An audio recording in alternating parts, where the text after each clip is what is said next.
everybody, and welcome to Limited Level Ups. I'm Alex, and this week we are joined by a guest, one that's been on quite a few times before. The people have loved the last few times that he's been on, not me too, so we had to bring him back. Neal Oliver joins me once again. Neal, how you doing? Hey, I'm great, Alex. Happy to be back. Happy to talk Magic, and also a little trip down memory lane that's new again with Cons of Tarkir. So pretty exciting times. Yeah. So we're gonna get into it a little bit as we get into it. But we're sitting here about a week into Cons of Tarkir returning to Magic Online. I played it a little bit here and there, some paper drafts at some friend's house in the past 10 years, but it's definitely been an experience playing 10 years ago or so, and with my newer player eyes, and then coming back with my more experienced brain going like, oh, this form is completely different than I thought it would be. How's your experience been in the past little while? Are you enjoying it this time back?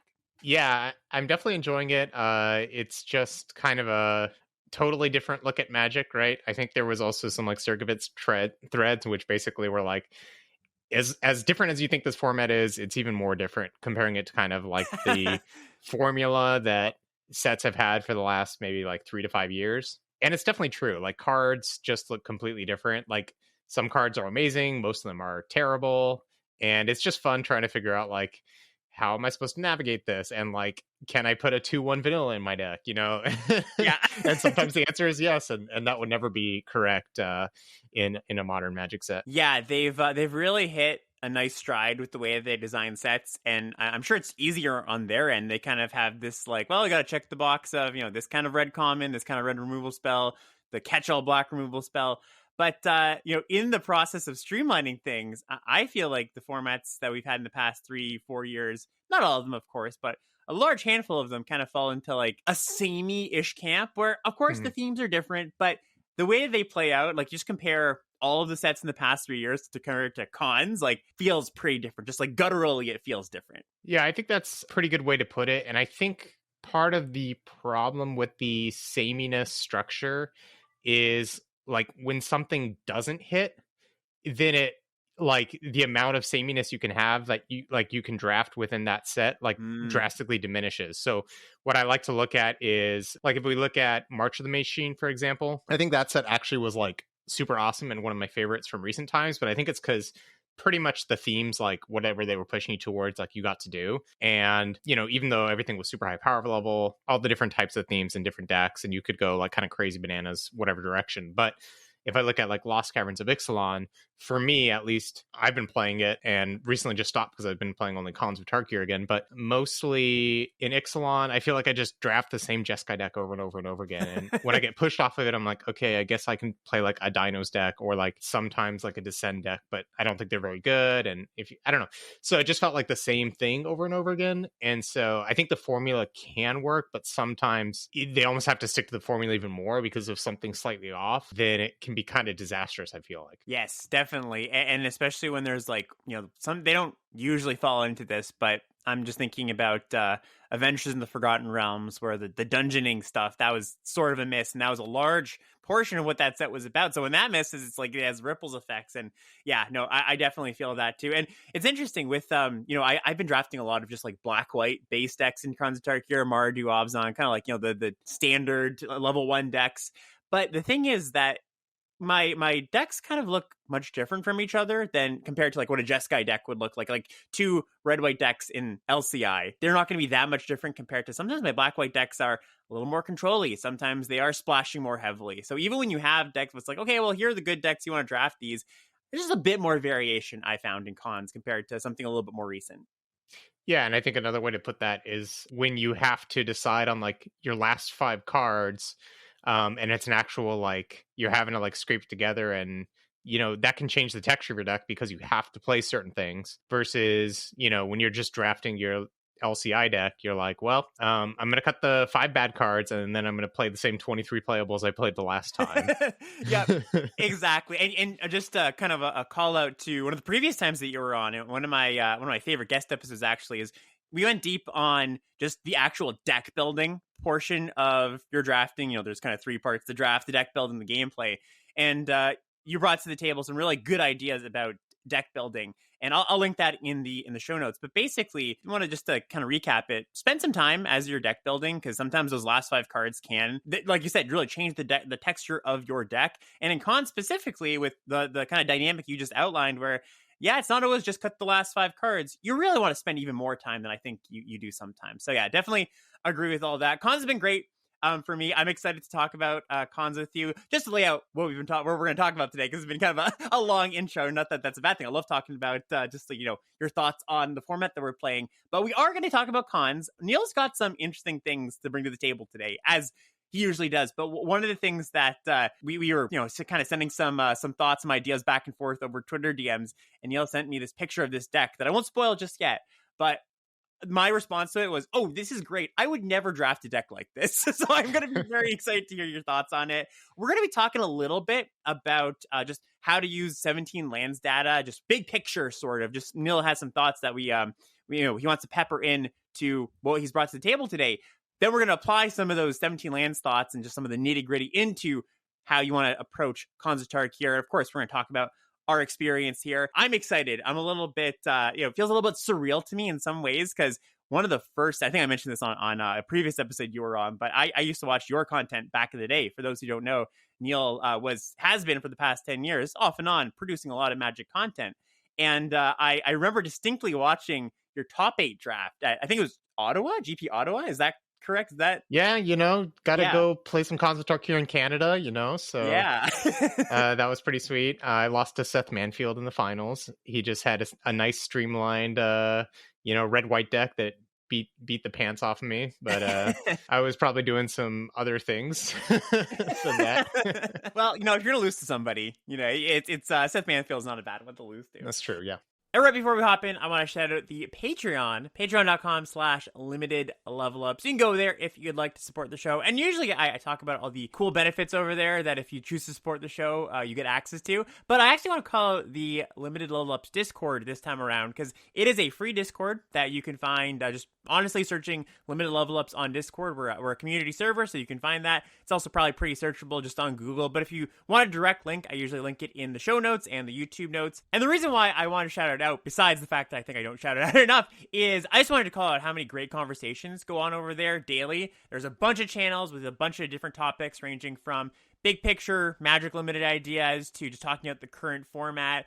Really anything that you'd like to talk about, there's probably a channel for it. And if you're looking for a community of like-minded people that get into the nitty-gritty of Limited, people that just love Magic, I think it's a really great place. There's great conversations happening daily over there. I like to take part of that. And of course, there are some secret channels if you do decide to contribute to the Patreon page. Those channels also serve as a direct line to me if you want to ask any questions, want any direct help. And yeah, really just a good time over the Discord. So go check that out, and go check out patreon.com/limitedlevelups. All right, back to the show. 3, 2, 1, let's go!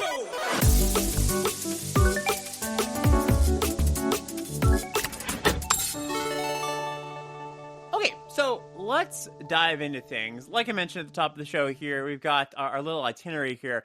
We're going to talk a little bit about 17 lands data, and don't worry, we're not going to go too deep on numbers, really just broad strokes. And even if you're not somebody who is really into diving deep on the data, or really just tracking what the third best black common is on week 3 of the format, don't worry, I think you're still going to get a lot out of this conversation. Neal's brought to the table some really good thoughts about when to follow 17 lands data and when to diverge from said 17 lands data, which is then going to lead into Khans of Tarkir and some kind of funky archetypes that Neal's been drafting. But in general, I think the ideas that we're going to talk about here can apply not just if you're somebody who likes to deep dive on the data, but just thinking about cards in general. Like, let's say you never looked at 17 lands data on their website. I think figuring out when to play a bad card, or figuring out how to make a use of a kind of crappy looking card, is something that anybody can apply to their game. And especially with cons, something that is very pertinent, like you mentioned. So Neal, I'll send it to you just to set the stage here. What are we talking about? We're talking about when to follow the data, when to diverge the data, and maybe just a little bit broadly, the question you have here is, what are you trying to get out of the data? Because that kind of sets the stage for when to follow it or when to diverge. So yeah, I'd love to hear any of your thoughts on that. Yeah, so I guess first of all, the main way that I play competitively these days is I play the Arena Opens. I'm a big fan of Arena Opens, and I think, a lot of your audience. I think you just cashed this one, right? So Yeah, sure congrats did. on that. Thanks. But anyways, they're a lot of fun. And so what I tend to do is, because arena opens usually tend to be towards like the front of a format. Mm-hmm. And so I have found that for me personally, it's not that useful to play a ton of best of one if I'm trying to get ready for the arena open, because ultimately you're going to be playing best of three if you make day two in the arena open. And oftentimes the metagame is completely different, because also just like the way that decks come together are completely different, simply because more people are in the know, right? Like if you're drafting at a premier draft table versus a traditional draft table on arena, um, just more people are in the pool of the best of one queue. And so the decks just look way better versus the best of three. And so that kind of completely changes things. And so if you're playing in best of one and that's the only way you play, you can look at the data and it will be much more reliable, because um, there's just a way higher sample size going on. But also a lot of the best of one data doesn't translate to best of three always, Mm-hmm. because the cards just kind of interact differently. Like if different cards are being played, then the way that those interactions are going to take place is going to be different. And like the streamlined hands aren't going to always come together in best of three like they always come in best of one. So like tempo plays, things like the cogwork guy in LCI, the 1/2 for one, the single blue mana. Um, that card is going to be way, way, way better in best of one than best of three, because it's efficient. It greatly impacts combat. People are going to run into it more. So if I see that card's doing really well, I'm going to note that for best of one, and I'm going to be like, great, I'm going to try to pick those up.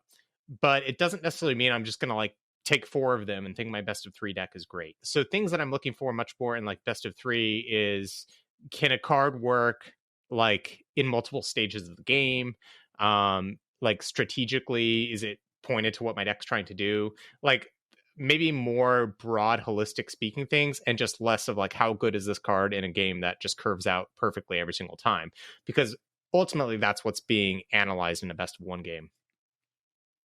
Yes. And, one of the things is that, we're kind of talking a little bit in abstract, a little bit nebulous. Like you mentioned, there's these things that change subtly between best of three, best of one. That's the game, the system you're playing within is a bit different. When you have a game system that's as complicated as a game of Magic, which is a very complicated game, one little nudge in one direction can really, really change things. To have a card that might be quite good in one of the formats, for not underperform or way overperform in another in the other format, right? Best one versus best of three. And I don't think there's like a ton of examples where it's not like, you're not going to be like, well, the best of three format, you look at the data and it's just completely, the cards are way all over the place. But there's going to be a few things here and there. You're like, oh, that's weird. That's an outlier that I've just been looking at best of one data, and best of three has this comment is a little bit higher. You're going to see things here and there, and don't be surprised when that happens. And once you do realize, hey, this is doing a little bit better, a little bit worse than I might have expected,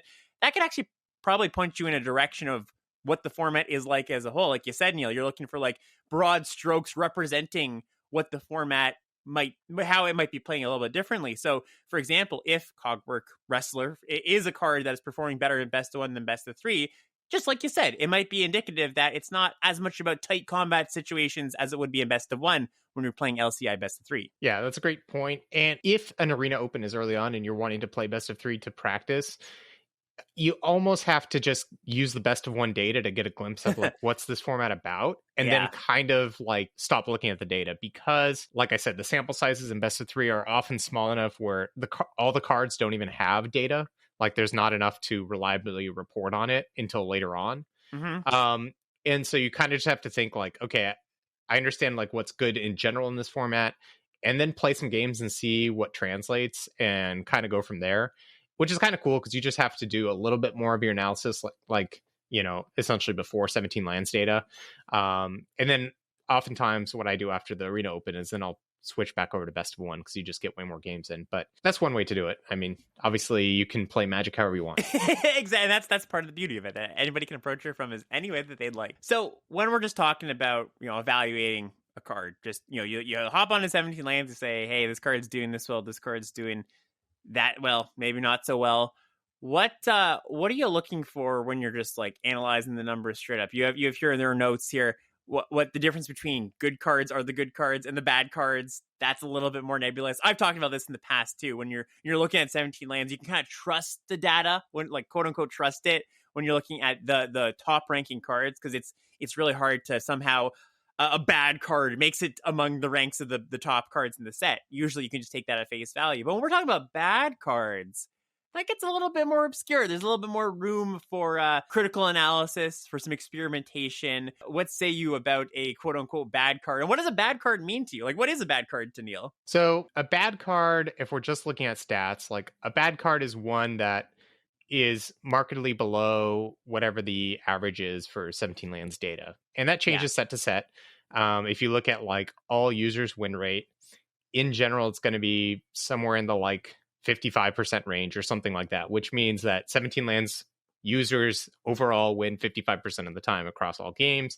And so then if you look at like any card, if it has a 55% win rate, it's like strictly average. And so normally we think like average is 50%. But if the average is set at 55 and then a card is winning at 50%, that means relative to all the other cards that people are playing with, 17 lands users, this card is performing way worse. Mm-hmm. So you can kind of think of it like as that delta in terms of the win percents. And typically when a card is performing like somewhere in like the 3 to 5% range worse than the average, usually it's a sign that that card really is bringing your win rate down quite a bit. Like if it's within that like 1 to 3%, I mean, those are just going to be your like 20 to 23rd cards. You're going to have to play them some of the time. Yeah. You can't just have you can't have all great cards. It's not realistic. So tends to be you want to avoid quote unquote the bad cards, except sometimes you can figure out ways to make the bad cards perform above whatever that win rate is. Like if you're using that card in a unique way, you can often, do better than whatever that average is. And there's certain types of cards like you have to look out for. Like, for example, we're talking about best of one. Is this card bad because it doesn't line up well with what best of one is about? Like we talked about, where it's like hitting your land drops, curving out. It's all about tempo, and then like whoever used their mana most efficiently and developed the board, and et cetera, et cetera. Well, if a card is like super controlling and really clunky, but has a powerful effect, that card is going to naturally have like a pretty relatively bad win rate in best of one, because like you just can't have a bunch of clunky powerful cards. And if it looks powerful, maybe people are putting a bunch of that card in their deck, and now it's going to look even worse. So if you're going to play like a clunky powerful card, you have to make sure the rest of your deck really supports it. And then maybe you can get away with it, and maybe it's going to actually perform better than the average. So that's something to think about with the format in general. Like the more streamlined the card, the better it's going to perform. So that's one thing. Then there's a bunch of other things that I like to consider as well. When we talk about like the formula that modern sets have, there are the signpost cards, right? The signposts on commons, they usually tell you what a 2-color pair is looking to do. And they're generally true. They're not always true. But those are kind of those like gold, giant blinking flashlight signs that say, hey, put my, life gain matters theme in this white-black signpost. Put that into my white-black deck, and now you have a life gain matters theme. Yay, it's great. And if that's what the format's about, great, you've done it. But within that, there might be like a white common that randomly just like gains life, and it might look kind of bad. And in general, it might be kind of bad, but maybe specifically in that white black deck, it's pretty good. So these are those kind of like silver cards where they're single colored cards, but they're not gold cards, but they are kind of those secret gold cards. And oftentimes they only fit into a single archetype. So if you look at the aggregate data of the card, it might be pretty low. But if you look at just specifically within one archetype, if you sort on 17 lands, you might notice like, it's like 2%, even sometimes like 5% higher win rate within an archetype. And maybe it's now average in that archetype, or maybe it's even above average. So don't always just take the total data up front. Yeah, I think a really good example that comes to mind for me from Cons is the card Barrage of Boulders, which is the 2 and a red. Deal a damage to each one of your opponent's creatures, and if you have Ferocious, if you have a 4-power creature, your opponent's creatures can't block. And that's a card that I've been using to really good effect in a lot of my like teamer smashy green-red base decks, where you've got your Alpine Grizzlies on 3, you've got your even like Canyon Lurkers, your more 5/2s, And it's a card that's not doing particularly well on 17 lands right now. And I think the reason is that people aren't playing it in decks that have a bunch of 4-power creatures, because if you're not getting that your opponent's creatures can't block thing consistently, then I don't think the card's very good. And I was curious because the aggregate data is, it says, not a very good card. It's currently winning about 50% game in hand win rate. And I actually tried to filter for green, red, or teamer, but there's not enough data for that right now. But I looked at my own win rate, and this is anecdotal, of course, but I looked at my own win rate for Barrage of Boulders, where I think it should be played, and I'm winning with the card like about like 58%, right? So that's like a pretty meaningful improvement. Obviously, I'm one of the better players in 17 lands. I believe I fall into the top user category just based on how much I win. So that is something that a good highlight of, or a good example of that concept that Neal's talking about. Yeah, that's a really good point, and it kind of also leads me into the next point about cards. I like the example of Barrage of Boulders, because not only do you need to make sure you have enough 5-power cards, but Barrage of Boulders is the type of card that, like, it needs to be played at the exact right moment, right? Yeah. Because you might get in a situation where you like count up all the power of your cards and you're like, oh, great, I have lethal on board. And you cast Barrage of Boulders and your opponent kills your 5-power creature. And now you've just done absolutely nothing because the Ferocious isn't on. You've lost your best creature. You played into open mana. And you're like, man, that Barrage of Boulders card is bad. But maybe you were supposed to wait till you drew another 5-power creature. So right. When a card has fail states like that, you kind of also need to be a little bit skeptical of the data. Like, how much do I have to do to make sure this card is actually active? So Barrage of Boulders is a really good example. Other cards that are like sneaky in terms of being worse is cards like modal cards. And in general, cards that give you options are basically always better, right?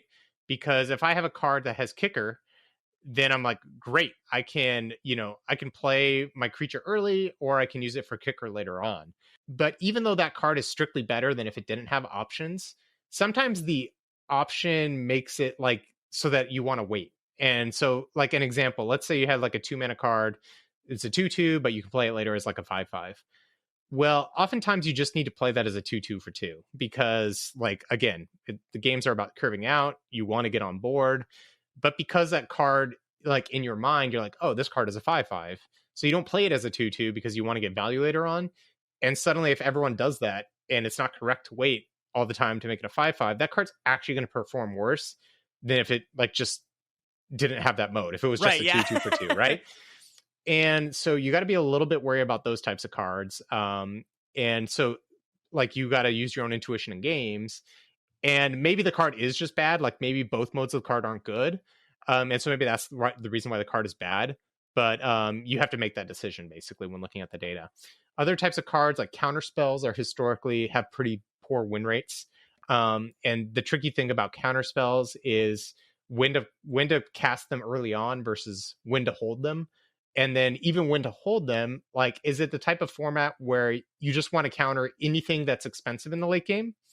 Or do you want to counter something that, like, is a very subset window of cards? Like, again, Barrage of Boulders is a good example, because sometimes I'm playing control decks in Khans of Tarkir, and I might have a cancel, and my opponent plays like some absurdly good bomb. And it's like the instinct is to be like, yeah, I just want to cancel your absurd bomb. Yeah. But if I have some other way to deal with it because I'm playing a control deck, then it's going to be right to just let that resolve. Because what I really need to counter is my opponent's like villainous wealth, which was going to kill me. Yeah, their flying crane technique. Yeah, I need to counter their flying crane technique or their Barrage of Boulders or whatever it is. And so that can be tricky because someone else might just counter like an above rate creature and then lose the game to the thing that actually was going to matter that game. So counter spells historically are also going to be a little bit worse overall. Just and then cards that provide value. We talked about that a little bit beforehand with the modal cards. Oftentimes it's not right to wait for all of the value. One of those examples, I think, in this set is anything with the raid mechanic. If you don't have anything to play on turn 3, you often need to just play your Mardu Horde Chief. The Horde Chief, yeah, exactly. Yeah. Somebody just needed 2/3 for 3, right? Or Mardu War Shrieker. It's a 3/3 for 4. Yes, those cards give you extra value if you've attacked that turn, but if you're just not playing your cards because you want all the value, then you might fall behind. And what's tricky is, like, you have to make the decision in those spots where your opponent hasn't done anything on turn 3, right? Like if your opponent plays a morph, then you're like, okay, I probably should just play my 2/3 for 3. But it gets trickier when like they didn't do anything on turn 3. So then you're like, Yeah. well, should I play this or should I wait for value? And it's really hard sometimes to tell like what the right thing is to do with these types of cards. Now with Mardu Horde Chief, the card's just great all around. So it has just great win rate. It's just a good card. But like Mardu War Shrieker, a little bit worse of a card. Like just having a 3/3 for 4. It's not a great, stat line, but when it works and you get to add 3 mana after attacking, that card's incredible. And so you just have to take kind of good times with bad and then evaluate when you're supposed to play these cards out. Another thing, like again, when we're talking conditional, like discard spells, oftentimes discard spells are just bad because they're tempo negative, and we've talked about how Best of One disincentivizes that. But if you have the time to take off to play a discard spell, especially in a value-oriented format, like discard actually was pretty good. If we go all the way back to Innistrad, there was the one that made the zombie token. If you were playing like blue-black mirrors and everyone was playing a bunch of zombies and they're organ hoarders, then some games just came down to all attrition and then discard becomes very good. But in games that are about tempo, it's not so good. So you kind of have to think about that too. So there's just all these different types of cards where look at the win rate. Is it, does the card have built-in variants, or does it have fail states, or does it have ways that you can play the card wrong? And then you have to decide like, well, if I play this card better than everyone else, is that really going to improve its win rate, or is it bad because it's bad? And that's pretty hard to figure out, but that's really the challenge of it. Yeah, exactly. That's the, you can kind of look at a card and be like, ooh, I get that this card isn't great, but I think I have the deck for it, or I think I have something that can make it good. But then you have to ask, well, even when it hits its ceiling, is it actually good, or is it just going to be, your average common's still going to be better than that? And I think that's the, we kind of like to romanticize that a little bit of Magic, where it's just like, oh, if I put A plus B together, I can get something that's even better than that, right? But sometimes the raw, the game system, the math doesn't work out in your favor, and it's just better to play your average good card. I think maybe a way to think about this is every card has a range. Some of the cards' ranges are smaller, some of the card ranges are larger, and just in reference to like the fail state, like you were talking about, where something like the Goblin Tomb Raider, like from LCI, the 1 mana red creature that gets +1/+0 and haste if you have a artifact. That card, you kind of just play it. It's kind of just going to do its thing most times, right? You play. It's kind of just plug and play. There's not a huge range. But one of my favorite examples is All Rund from Call Time. I remember Carl, 2DuckCube, posted a thread on Twitter talking about this card, and he noted that it was the biggest delta in the set between how it performed in the hands of a good player versus a not so good player. And the reason being, for those who don't know what All Rund is, it's a blue god with double-sided too, with a bunch of text on both sides. And basically the idea is kind of like you mentioned, Neal, where you face that spot where it's like, well, should I play the backside, which is a 2 mana 2/3 flyer, or should I wait till the front side?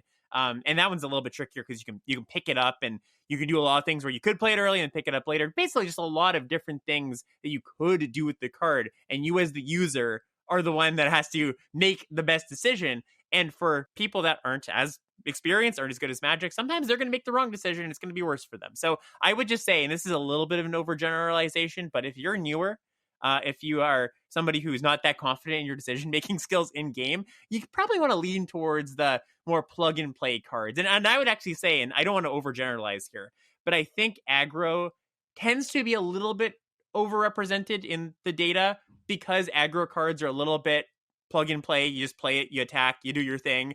Where some other cards might be a little bit more challenging because there's more decisions to be had. Yep, good summary. Sweet, yeah, yeah. And one thing I just wanted to bring up, because this is a card that I was reading your notes, and I was that spot you noted, just like, oh yeah, cards that people hold a little bit too long that they shouldn't hold. One example that comes to mind for me is Mischievous Pup from LCI, which is the 3 mana 3/1 flash, comes in, picks something up. And that's a card that I don't love, but I like it more than the stats imply I should. Like, it's not a very good card if you just look at the stats. It's winning like at 52% or something, which is not good. And I've been fine with the card. I haven't loved it. And I realized that I think the reason why is because I just run it out in turn 3 sometimes when you need to, right? So just be aware, right? Just be aware of, if you're somebody who naturally leans towards getting all the value out of their card, maybe run it out a little more often. That being said, I do know some players that lean the other way. So a little bit of self-analysis would be very helpful there for, I think, evaluating how highly you should take these cards or be willing to play them. And I guess I just had one more point too with it, Yeah. because you talk about how highly you should take these cards. And so, like, if you end up with a mischievous pup, great. You think maybe you'll use it to better effect than it would be otherwise, but you're probably not going out of your way to pick that card up early.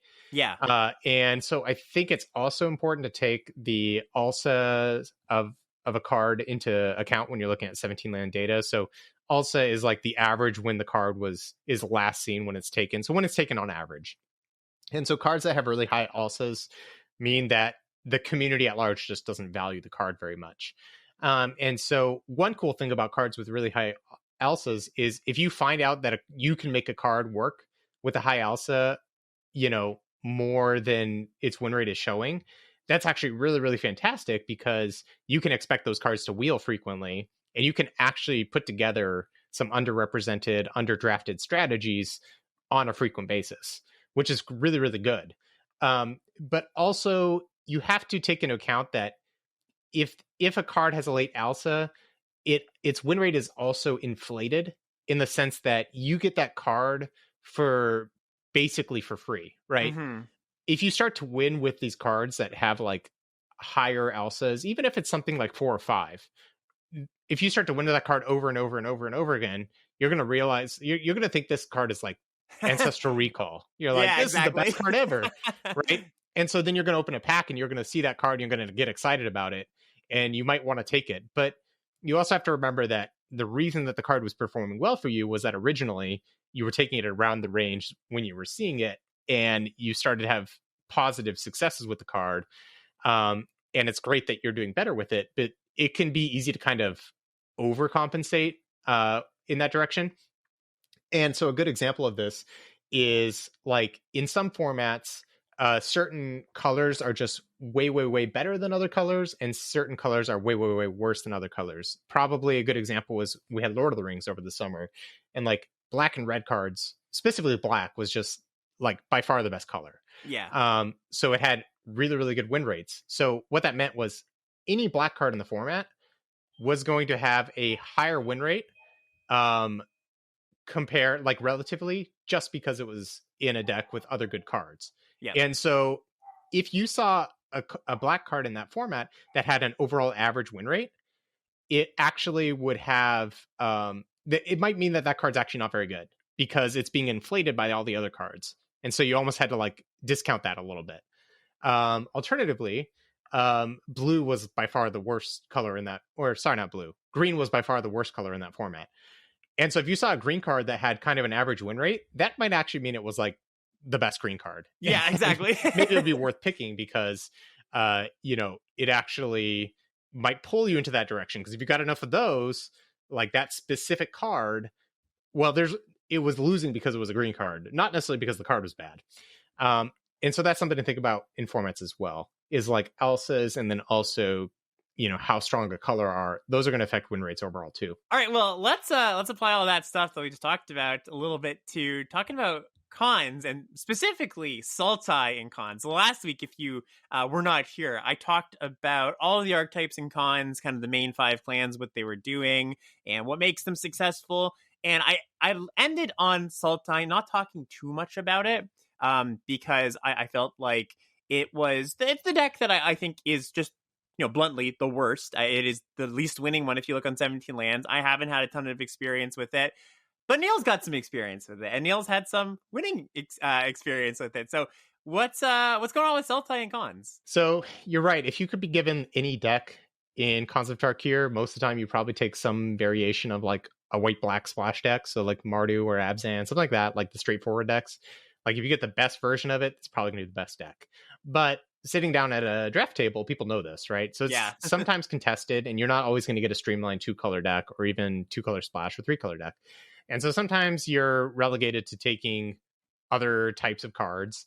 And I have noticed that a lot of people also don't typically like Sultai in these cons drafts. Like the main card that I just can't help myself and I just never pass, and it just sends me down this road, is Sultai Soothsayer. It's the 2/5. It's the Sultai Uncommon. and it costs 5 mana, and you get to impulse basically and put the rest in your graveyard. Yeah, it's like So it's like that a card, big organ hoarder, basically. yeah, like giant organ hoarder, and like 5 toughness is beautiful because everything in the Yeah. format deals 4 or less basically. There's a bunch of like 4 power creatures because it's ferocious, so it blocks everything practically. And so it's just like a great body, and it's like the perfect control card. And sometimes I'll see this card go like 5th or 6th, and if I've been like, wobbling and I don't know my lane quite yet, I'll just take that. Or out of a weak pack, sometimes I just first pick this card because I think Yeah. it's like that good. So I end up with a disproportionately large amount of Sultai Soothsayers. And the thing about Sultai Soothsayer is like it's counter to whatever the main strategies are, which is just attacking. And that actually works out great because you're going to get everything for that plan because other people aren't interested in it. So that's the nice thing about this is like when everyone's drafting all the other stuff, Sultai tends to be open because it's seen as not being very good. Mhm. And a lot of times, like if you're not drafting the right way or you're not in the right seat for it, it's not going to be very good. Like you can't just force it. I'm not saying I draft Sultai every single time. Another thing about Sultai is it's a lot better in best of 3. I already talked about how best of 1 really incentivizes like tempo, tempo, tempo. And so Sultai is all about like grinding the game to a halt and not doing a whole lot. And because of that, oftentimes, like even if you're putting 18 lands in your deck, you're going to get a lot of opening hands that have like 3 lands in it. But I just talked about a 5-drop. And so a lot of times you're going to want to hit like, your 5th land on time, your 6th land on time, et cetera, because you're drawing a bunch of extra cards. So you're going to use your like sometimes I have 11 lands in play with these Sultai decks and I use all 11 mana. Nice. And that doesn't happen with Mardu, right? Yeah. It just doesn't happen, or it's very rare. But in best of 3, it opens up the range of the types of hands you have. And mulliganing in Khans of Tarkir is particularly disastrous because you need to hit all those land drops, even if you're in these aggressive decks, because of the nature of morphs and spending extra mana on cards. Like if I flip up I think it's Krumar Bonkin, I think is his name. It's the 5/3 morph in black. Yep. That's it. Well, if I just play that card face up, it's 5 mana. But if I morph it, it's like you're tacking an extra 3 on top of it. Right. So normally you wouldn't put an 8-drop in like a slightly aggressive format, but because you can pay in installments, you're actually spending 8 mana on this common. And so the whole point of the matter is you basically never want to mulligan if you can help it. And so you have to put all these extra lands in your deck and also to have enough colors. But you don't always love having that in your aggressive decks because sometimes you just flood. But in control decks, you basically don't have that problem. So Sultai really benefits from getting to play these extra lands and basically always getting to use its mana, with the downside that it doesn't always have the fastest curves. And that gets amplified in best of 1. So it's not that it's unplayable in best of 1, but you really have to prioritize defensive speed things. Like you got to play extra Archer's Parapets. You got to play like the 0/4 for a single black mana, things like that. And Disowned Ancestors, its name. And so you basically have to prioritize a bunch of cards that you wouldn't necessarily have to do in best of 3. And on top of it, this is like one of the formats where sideboarding matters the most. Yeah. And so what's kind of nice about playing Sultai in best of 3 is you might have extra defensive speed cards, but you might not have to put all of them in your deck. Because if your opponent's also playing a slow strategy, then you don't want to draw a bunch of 0/4s and 0/5s because your opponent's just going to go over the top of you. But if you can sideboard those in, it's fantastic. And so it's kind of interesting where oftentimes I have a really good sideboard in Sultai, but maybe not as much in my aggressive decks, because the aggressive decks, I'm having to spend really high picks on like 2/1s for 2. Just because I need bodies because I need to attack, right? Yep. Like, and so those are kind of the differences of it, I would say. But if you can manage to be in the lane where Sultai's open, get the defensive speed cards, and have like a control strategy that you can consistently enact that has good mana, then I think actually it can work out pretty well in best of 1 and best of 3, but even more so in best of 3. Yeah, I wanted to stop here just to pause and talk about just what you outline broadly. I think is good to apply to other formats too, because something you touched on is that when you're drafting this deck, the Sultai slow deck, you often are just taking cards that are completely different from what you'd want in like a Mardu deck, a Jeskai deck, like all these decks that are looking to attack, which I think, like you said, is most of the decks in the format. And I think these slower decks in this format, in LCI and whatever, they usually, if you're looking at 17 land stats, don't perform as well. And I don't think it's just like, well, aggro is good, control decks are bad. I think it's a little more the fact that the cards that these decks want are so different from the cards that other decks might want. And unless you really know how to draft a slower deck, the tools you need, you can kind of fall into it sometimes, but not have the right tools. So what I mean is you might start by drafting, maybe a Teamer Stompy deck, right? But and then you realize, wow, red's just not open, and maybe blue and green aren't that open, but I'm getting these Sultai cards pretty late.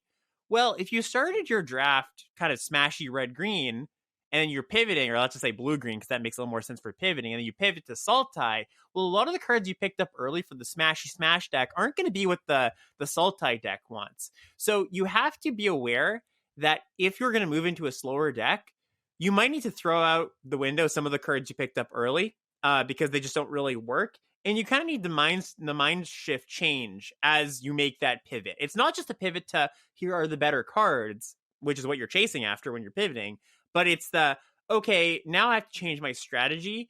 And I think that's a little bit of that is obscuring some of the controlling decks in different formats, where it's just hard for most people to make that distinction and really make that jump, because it's intimidating too. It can be scary to be like, well, I'm throwing away these 4 cards that I picked early. So yeah, I think it's a great way, like you just said, to frame it. And I don't think it's just for cons. Like LCI has this going on too with like the Descend decks. I think there's a little bit of that going on where the cards you want in those decks are pretty different than the cards you would want in like a blue Jeskai deck, even though they share the same color in a lot of spots. That's a really, really good point. And I think part of the reason that it's so cool in Concept Arc here is I think the pivoting is a lot more possible because of the nature of the format. So what is possible in Concept Arc here that's often not possible in some of these other sets like LCI is you can purposely start with a more general plan, and then you can move in the more controlling or aggressive direction. Like sometimes you just open up a really, really good aggressive card and that card's not going to pivot over well. But because you can pick, lands highly, especially like, let's say you start with like a green black land, or I'd say even better is like a white black land. A white black land indicates that you're probably going to be attacking. Like if you didn't know anything, you started with your Scoured Barons. Well, you're probably going to be in white black warriors. But if you somehow ended up seeing like some of these Sultai controlling cards, some really good ones like 3rd or 4th pick, and the packs are bad, you can still have that white black land and maybe use it to help splash a white card, maybe like an Obsun Charm you pick up in your base Sultai. And it's still flexible in that way. Whereas like if cards are strictly aggressive or controlling, you're right that a lot of the aggressive cards are going to pivot well into one another, but not so much the other direction. And as formats have kind of evolved with these really specific plans, like it typically, the reason you could pivot a lot is a lot of cards were like more mid-range, right? There was an old saying in Limited, which I don't think is really true anymore, that all Limited decks are, different variations on a mid-range deck. And now it's like, I think all Limited decks are the puzzle pieces that the designers want us to build. Like we went from like abstract painting to, well, are you hesitating to say paint by numbers a little bit? a little bit, right? Yeah. But you're kind of putting those puzzle pieces together now versus like having to design your puzzle or whatever. It's not quite that extreme, but mixing all these crazy metaphors together.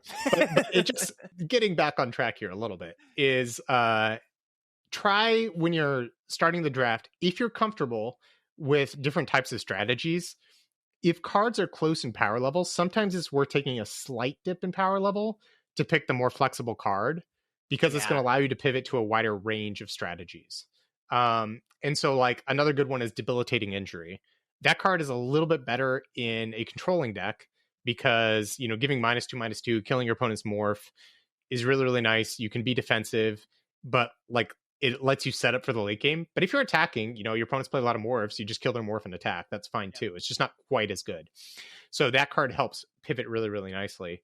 And so like generically good removal spells, mana fixing, just cards that are good early and late. Those are the types of cards that allow you to pivot, even in like modern sets. And so anytime you get those, it just opens up your lanes. But don't be unwilling to throw out like your second through fourth picks if they just don't work for your strategy, and just make it work. Alternatively, sometimes you're like, wow, this color pair was super open, like this lane is super open, but it's already like 10th pick and you're like in a completely different deck. You can't necessarily just switch to that. Like sometimes, you were just in the seat you're in, the door wasn't open and you weren't in the right seat to be able to take advantage of these great cards that are passing you by. Feels awful, but it's literally happened to all of us. So Yes. don't worry about it. I would also say don't feel like you did something wrong if that happens, right? Like you're drafting your, I don't know, let's just say Sultai deck for the first 7 picks, and then you get an 8th pick. You get to the pack and there's a ride down, there's a good white common, and you're like, well, like, am I doing the wrong thing here? If there was no signs that you were supposed to pivot or that you even could pivot, and there was good cards for your colors that you were drafting, well, no, you didn't really do anything wrong. It just happened, like you just said, it happened. The packs just kind of broke that way, and it sucks. It kind of feels bad, but don't feel like you were the one that like put yourself in this situation. Now, that being said, maybe there was a path to draft more flexibly to get to pivot by the time you get to pick 9. But there are some drafts where, like you said, you just can't do it. Yeah, so let's let's go back to the specifics of the Sultai deck. So, like you said, you want these cheap cards, defensive speed cards.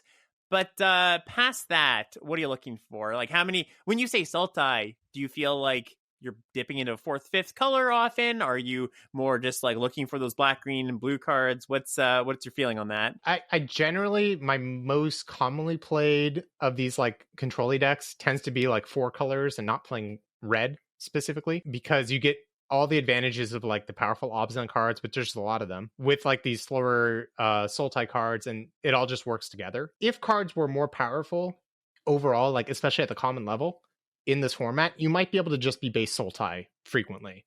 But because after the first maybe 4 or 5 picks, there's just a lot of garbage in the packs. Yeah. You kind of really have to maximize your first through 5 picks. And so because of that, those cards aren't always just in the same colors. And so I find myself splashing into 4 or 5 colors kind of frequently, or sometimes I'm just straight 5 colors, but base black green or base blue green. They still have kind of the core tenet of what I'm trying to go for in a Sultai deck, and making sure I don't die early and I go over the top of my opponent late game with the, I'm playing 5 colors, but I don't necessarily have the mentality of like, I'm the 5 color deck and I'm like 5 colors responsibly. Usually I'm not like, I'm playing 7 red cards and 7 green cards and 7 white cards. Like that usually doesn't work out unless somehow you got all the lands, but it's really, really hard to get all the lands and get all the good cards. You kind of often have to like pick and choose. Right. And one thing I've noticed, and I think maybe you've noticed this too, lands go really, really highly, especially on Arena. Yep. Like people are like, they want to do the 5 color thing. They want to have a good mana base, because you don't want to have a bunch of good cards and be like, I just can't cast any of them. That's a really bummer. Like I've had some decks where like I had to just cut all my good cards of like a 3rd color because I just got no fixing. And I was like, all right, playing my mediocre blue-green cards. Hope I get there. Right. Yep, like exactly. Yeah. I had a deck where I had to cut like Sagu, or not Sagu. I had to cut the Savage Knuckleblade, which is like a really good card, but I just had like no mana fixing for the card. I was like, okay, well, better play Wetland Sandbar, this 2/1 instead, because I know I can cast it. You don't really want to be in that position, but it makes it tricky because you can't often always get all the power and all the lands. Although I do have a workaround, which I'm happy to talk about. I mean, I would love to. I want to say one thing in response to what you said, though, and that's you didn't have the fixing for the Knuckleblade, so you put it in the sideboard, which I think is the right thing to do. And I think a lot of people are kind of struggling with this, that are new to the format, where there's that question of, should I play worse mana and stronger cards, or should I play good mana but weaker cards? And there's not always an easy answer, because sometimes your deck really does just need the power. Like, I'm sure, Neal, when you said, okay, I like my blue-green kind of crappy cards, it wasn't actual terrible cards. Like, you had a semblance of a deck going on there, right? Like, because it was still functional. Right, it's still functional, right? But sometimes you do just need the power. It's like this deck literally does not function without these gold cards. I would say, though, if you have a functional deck, lean towards not putting in 4 mountains or whatever to play your gold card, because that's something that I've seen. It's definitely tempting to want to play those sweet cards. It almost feels like you're leaving value on the table if you don't. But it's still good to have a good mana base. Casting your spells is still going to be very important in any limited game, even if this format's a little bit slower than you might be used to. Yep. Let's talk about just cards you're looking for, because if this is a deck that might be using cards that other people aren't. Of course, with any 5-color deck or slower deck, even if you're 3 colors, like you said, you're relying on your early picks, those rares you open, those good uncommons you get past. But how are you filling out your deck? What else are you looking for? So basically, I'm looking for cards that, like I said, can slow down the game. Yep. Talking removal, talking lands. That basically, because you gain life too, that also slows down the game for your opponent. Defensive speed. But then you need the cards that go over the top. So that's why I take basically more expensive cards. I'll pick them earlier than some people might, because it's like that's how you're actually going to win the game. There's a bunch of rares that are really expensive in this format. I already mentioned Villainous Wealth earlier. Like, that card is incredible, but it requires like at least 9 mana to cast. A 9 mana card is a lot. But there's just really, really good cards like Dune Blast in this format. Kill everything but one creature. Yeah, it costs 7, but it's going to win the game on the spot. And everyone knows, like, hey, that card is completely busted. But like, there's a lot of expensive, powerful cards in this format. So if you have some of those, even just one, but if you have powerful cards in your deck and you can survive to cast them, anytime you draw that card, you're probably going to win the game. And so having a slower deck is not always an awful plan, because you're going to see more cards, which means you see that card more often. And as long as that was your plan and your opponent's not planning that, like, it's going to work out well for you. So that's generally what I'm looking for. But also, I had mentioned that you really don't see lands as much on Arena right now. Some drafts you'll get like 6 to 8 to have a really nice mana base where you can play like 3 colors plus a splash really easily, or even almost 4 color. But that doesn't happen all the time. And so I really think the secret sauce to this deck actually is banners, which is that common cycle. Give you 1 mana of each color of the wedge they're in. The trick about banners is, well, they have awful win rates, right? But you have to ask why they have awful win rates. And I think people are playing banners because their mana is not very good. And that's not really enough, because if you spend 3 mana to fix for whatever color you need, and that's all your banner is doing for you, then you've fallen behind on tempo, and it's just like not good enough, because your opponent pulls ahead the turn you play the banner. Like, anytime my opponent plays a banner, I'm kind of like fist pumping, because I'm like, well, you just wasted your turn. And yet I'm telling you that I love these things. So what's going on here? There must be something crazy. But I've also told you that I really like cards like Sultai Soothsayer. There's a lot of really, really powerful 5-drops in the format, and some of them don't even have morph. So like, you're talking like Sultai Soothsayer, that's a whole cycle. There's Armament Core in Abzan, there's Bear's Companion in Temur. So that whole cycle is pretty excellent. Those are good 5-drops. You've got Death Frenzy. And so Death Frenzy is 5 mana to give everything -2/-2, and you gain life for anything that dies this turn. Death Frenzy is particularly good with banners, because even if you're on the draw, you can play a banner on 3 and Death Frenzy on 4. And pretty typically your opponents in this format, at the very least, went like turn 3 morph, turn 4 morph. So you can get a 2-for-1 off of it, reset the board, and then like, that's exactly what your slow Sultai deck wants to do. So it works really well with banners. Or sometimes your opponent's playing like a white-black deck with all X2s, and it's just Wrath of God, and you gain life. That's great too. And so there's that.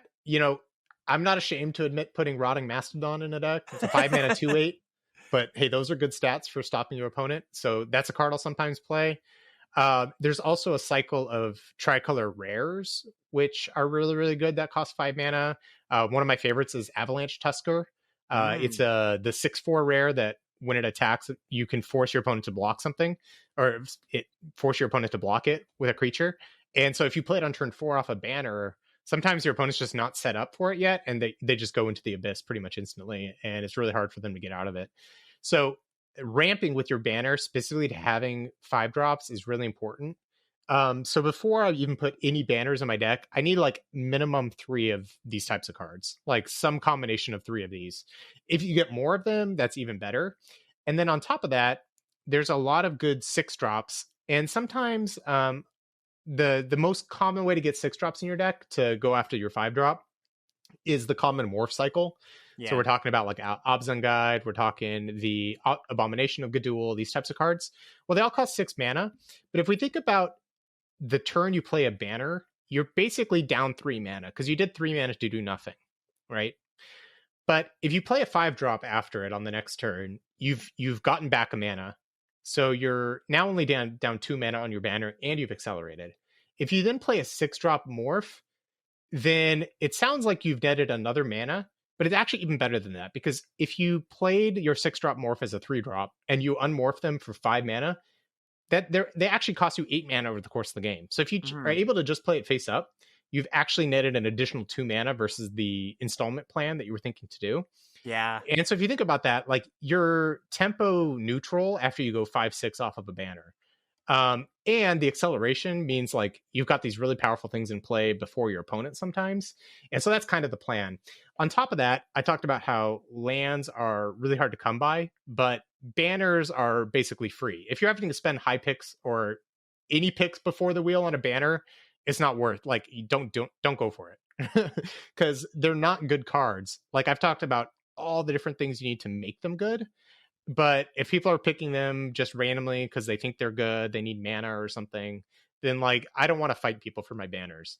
But if I notice that, like, I've got some of these 5-drops I'm looking for, and I can pick up like a Sultai banner or a Teamer banner, like 10th through 15th pick or something like that, I'll speculate on it, because I'll often end up with these decks where I play like 2 banners and I've got like at least 3 of these 5-drops, but if I have 4 or 5, even better. I've got some of these 6-drops, and, like, again, it's nice having those 6-drops because sometimes you don't draw your banner, so you don't want like literally all 5-drops in your deck and you're behind on mana. Well, you didn't draw your banner that game, you drew your 5-drop, and then you drew your morph. You can just play it face down. It's fine. Like, it's not really the plan, but you have all of this, and on top of it, it solves the problem of picking powerful cards but not being able to cast them. Because when you have everything line up like this, it's kind of like you're getting tri-lands, those really, really, really good cards that I'm happy to first pick, like Opulent Palace, give me green, black, and blue mana. But my Sultai banner gets to give me that, and it's like a 12th pick card. And so if you think of it like getting like these acceleration tri-lands, and you're using every part of the card, I think they're actually good. And that's a lot of hoops to jump through, right? You're like, you need this, and you need this, and you want to think about it in this way. Like, Neal's not just going, hey, put a banner in your deck. That's the secret sauce everybody's missing. It's like, in this specific deck, it's actually pretty good if you're getting them for free, if you have this setup, if you have the 5-drops. And on the note of the 5-drops, I'm going to post this in the show notes as well. But Neal sent me a picture of one of these Sultai-based 5-color decks.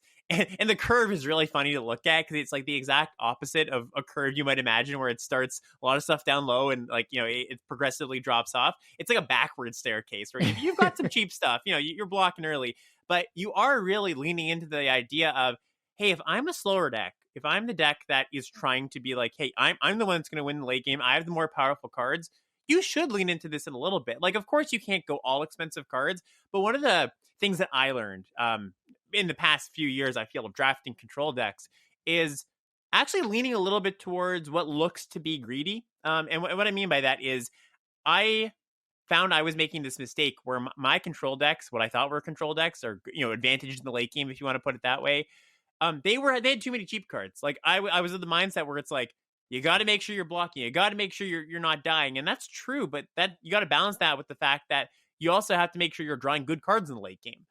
So if this curve of, I'm going to spell it out here, it's like 3 2-drops, some banners, some 4-drops, and then like 6 5-drops. That looks like really strange to you. And of course, there's morphs in there too. Not going to try to discount that, because that's important, of course. But if this looks wild to you, you might want to put more good and impactful cards in your deck in these slower decks, because that's something you can walk into just being like, well, I'm a slower deck, and you're drawing 2 mana cards on turn 7, and that's just not a way to pull ahead. Yep. So there's your banner strat. That's the secret strategy for bad cards and how to make them good. Yeah, and one more thing I want to note about just like banners or just manolith style cards that does make them slightly better, slightly more palatable, paying 3 mana to do nothing, essentially, is if you have good 1 mana cards. There's not very many in this format, but in this deck right here, you've got a Ruthless Ripper, which is the 1 mana 1/1 death touch that morphs, and you can flip it up by revealing a black card. If you, instead of on turn 3, go turn 3 banner nothing, you go turn 3 banner Ruthless Ripper, that's a pretty big deal. And like I said, there's not a lot of cards like that in this format, but in formats with like shock effects, I remember when Fate Reforged came out, there was a uncommon shock, and Wild Slash, I think it was called. And that was a card that, it was just a great card, high pick and all. And not that I was going wild on banners back then at all, but I do remember a deck or two where I was like, you know what, this banner's not that bad because I've got 2 shocks. And that means I can actually still do something on turn 3. Okay, so just to wrap us up, we've talked about fighting against the data a little bit, when to go against the, what the data said, or not to go against it, but critically engage with it and think about like, well, what cards actually make sense with my deck, looking at kind of the slower decks. We talked about the Sultai deck, which is very much, I would say, against the grain. When do you want to go for these strategies? Like, we played a lot of examples of this kind of idea and these strategies, but when do you want to fight against the grain? When do you try to go for something or try to engage with it despite 17 lands or maybe the community saying, hey, I don't think this is a very good deck? Well, there is a decent amount of groupthink when it comes to 17 lands, basically because the data is published and everyone can see it. And even just the natural evolution of metagames. Like, let's imagine someone, they play Magic kind of casually. They don't draft that often. They never look at 17 lands data. They're not a 17 lands user. And let's say they draft like once or twice a week. Well, if they keep losing to the same cards over and over and over again, they're probably going to start taking them, right? Right. And so that's kind of our casual example. And so, like, if that was a player that was playing in Lord of the Rings, they're going to eventually learn that, like, hey, these black cards are pretty good. And so over time, metagames shift and the good cards become less available. So in an ideal world, if you just get to pick whatever you want, that's why I said, like, if I could be given any great deck in the format, I'd take like a Mardu deck every time. But I actually don't draft Mardu that often because it's pretty contested. So It can be useful to have these tools in your pocket and figuring out ways to get into these types of strategies that use underutilized cards, the cards that the community doesn't like, if you know how to use them in a specific way, because it just means that you have more options for drafting in your draft. And it's also equally important, I like how you spelled it out a little while ago, Alex, that you kind of have to have a plan for how to get into the deck so that you can pivot it if needed. If you get a really powerful card, can you splash it in this style of deck? How do you draft flexibly to be able to get into this deck? And just, having strategies that are going to work. Like there was in Dominaria United, community member, great all-around player, Beers SC. He had a deck that he really, really liked. It was like this red-green, like all haste deal, like 1/1s and combat tricks, basically, was the deck. Yep. And he won a lot with it because he realized, everyone's taking all these dual lands really highly. Everyone's trying to put all the power in their decks. I'm getting every single card I want on the wheel, like 10th through 15th pick, and just winning every single time with it. And sometimes it's extreme enough where if you get literally every single card you want on the wheel, then you can actually make it your plan when you go into a draft to do that. But more generally than not, like, you'll have certain cards that you like better than that you can make work better than other people. And if that can make an archetype work a little bit better for you, then if you happen to see one of those in your opening pack, okay, maybe it's going to wheel. So that's how I would kind of look at it, where like keep your eye out for strategies that cut against the grain so that you can take advantage of those strategies. Don't just play bad cards because they're available. Like that I think is a trap. Yes. Because like I basically almost never played green in Lord of the Rings because it was really bad and I couldn't make it work. Like here I found a way that I think actually I can make these banners work. Okay, so I have this backdoor strategy and this is how I do that when, the best decks aren't open. And so some formats are going to have those options and you're going to be able to figure them out. But not every single one does. So, you got to figure out what's going to work for you too. Yeah, and I think one thing that is going to be relevant to, I think, most people listening is there tends to be this point in every format where you feel a shift. I know Sierkiewicz has labeled this as when quick draft starts and all the drafters that are maybe in it for the gems, the rares, the wild cards, or just newer drafters, they tend to migrate over and you feel a shift in the best of one and sometimes the best of three queues as well. And that shift, often the actual specifics of the shift are the cards that are level 1, the level 1 decks, the Jeskai decks, if you want to talk about it in terms of LCI, are getting overdrafted, or at least drafted to the level where they quote unquote should be, just given how good they are. And you can end up with some really mediocre blue-white decks that just don't have that many powerful cards, but you kind of get roped in because you see like a fourth pick pretty good common and sixth pick pretty good common. You're like, okay, this is what I'm supposed to do. But there's a lot of drafts where you start like that and then it just doesn't pan out. You realize that, hey, blue and white aren't actually that open, and you do need to be able to know the other decks, right? So what I would say, everything that Neal just said, when to move in, understanding these decks that are a little bit, tier 2, tier 3, it's really important at that point in the format. I think I would do, if I was somebody who like really felt like, hey, that week 2, week 3 shift is where I start to struggle, I start to lose, my number one advice would be figure out how to draft the other decks. Yes, those aren't the better decks in the format, but it doesn't matter at that point in the format, because if the good decks are being draft out over and over and over again, you're just not going to reach the heights of what you're expecting for the good decks, quote unquote. So do a little bit of digging, either just through community posts. You can look at trophies on 17 lands. I would recommend looking at the archetype specific data on 17 lands. Get to know the other decks in the format so that you can know these backdoors and know when to go into them. Yeah, and I think that's one of the trickiest things to identify is the like when to get into them. One other example I was thinking of as you were talking was the Streets of New Capenna was like really tricky for this because everyone knew that brokers, the Bant decks were the best. So there was a lot of drafts where it's like you're saying, you would get into like blue white or green white, and after like 3 or 4 picks, it's just like, well, I can hang on for dear life and hope this goes well, or I can do something else.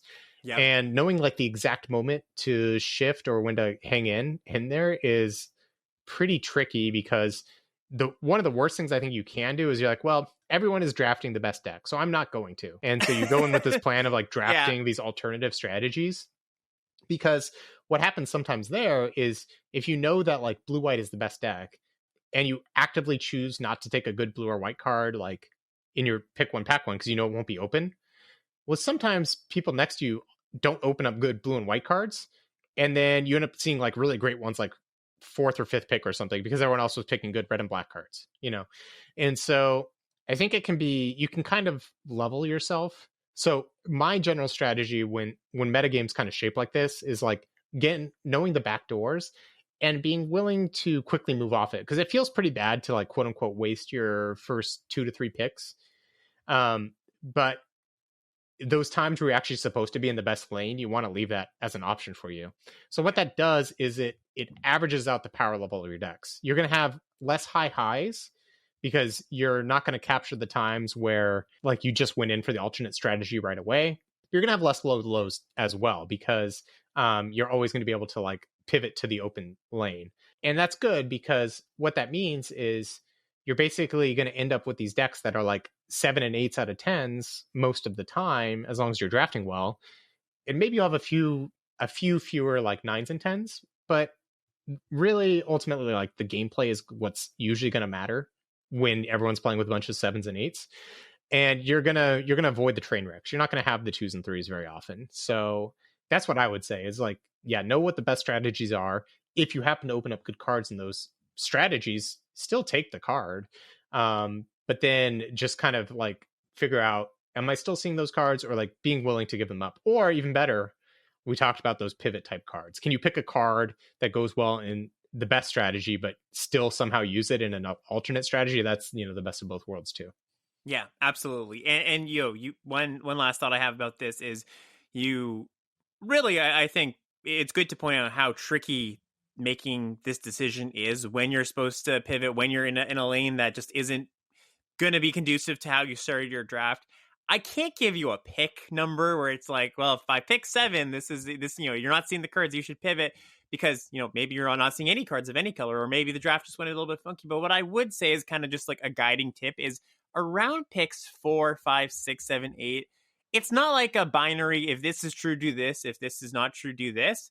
But it's the picks where I'm being very vigilant. It's the picks where I'm being very aware of what's happening at the table. So what I mean is, if there are cards in your lane that you get to pick 5 and there's 3 cards you could pick from for your deck, great. That's probably a good sign.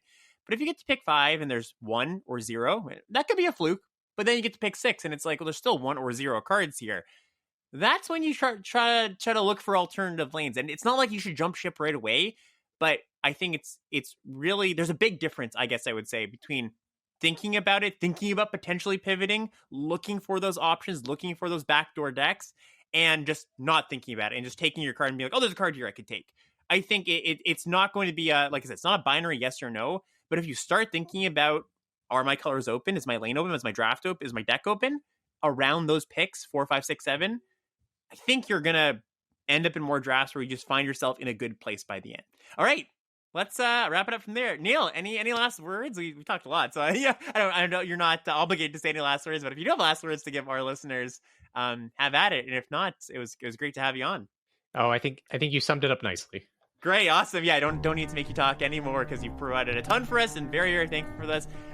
Neal, of course, every time you come on, I love it. The audience loves it. I very much appreciate you coming on, taking the time. And I also want to shout out, Neal's got a lot of really great backlogs of content. You know, I mentioned that he's been an off-and-on content creator for the past 10 years, but, you know, you've shouted it out before, but I think it's good, would be great if you could shout out your project. Let's see. So I have a website, but I think it might not even be up anymore because I was having to pay to host it, so people weren't using it. So anything that was like branded 40 Card College, that was kind of my thing for a while. And so I still have all that somewhere. But basically, you can find me on Twitter. So if you have questions or, you know, post your banner decks, you know, at me, that's fine. Yeah, exactly. So I'm Trumpet Man on Twitter. You can find me there. And yeah, just enjoy being part of the community. And hopefully we get some sweet, like, underutilized cards that are awesome moving forward. And maybe sets won't be quite as streamlined in the future. But if they are, they've still been good. Yeah, exactly. That I was going to say, even if they are, Magic's still in a pretty good place. All right. Well, thank you for listening, all everybody out there. Hope you enjoyed, and hope you find some success in cons, and maybe you can use some of the con strats that we were talking about today in other formats as well. I think a lot of the stuff we talked about can even still be applied to LCI. That's going to do it. Neal, once again, thank you so much for coming on, and we'll see you next time on Limited Level Ups.